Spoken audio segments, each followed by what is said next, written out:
PCC president പറഞ്ഞത് കേട്ടോ, parliamentary പാർട്ടിയിൽ നിന്നും രാഹുലിനെ പുറത്താക്കി എന്ന് 2 ദിവസം മുമ്പ് ഗീർവാണം അടിച്ച ആളാണ്. രാഹുൽ മാക്കൂട്ടത്തിനെ കോൺഗ്രസ് പാർട്ടിയിൽ നിന്ന് സസ്പെൻഡ് ചെയ്ത് മാറ്റി നിർത്തുക.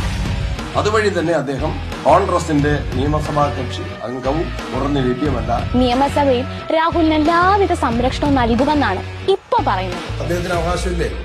എന്താ അദ്ദേഹത്തിനുള്ള യോഗ്യത?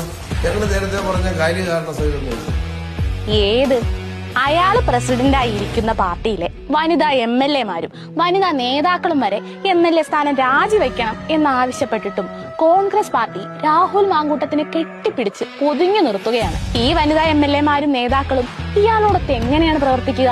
നിലവിൽ തന്നെ പല വനിതാ നേതാക്കളും ഇയാൾക്കെതിരെ പരാതി പറഞ്ഞതായി പറയുന്നു. കോൺഗ്രസ് കൂടെയുള്ള വനിതകളെ സംരക്ഷിക്കില്ല, പക്ഷെ അവരെ പീഡിപ്പിച്ചാൽ രാഹുൽ മാങ്കൂട്ടത്തിനെ സംരക്ഷിക്കുമത്രേ. ഇത്രയും സ്ത്രീപക്ഷ നിലപാടുള്ള പാർട്ടി വേറെ ഏത് കാണും? എത്ര പ്രതിഷേധം ഉയർന്നാലും സ്ത്രീ പീഡകർക്കൊപ്പം കോൺഗ്രസ് ഉണ്ട്.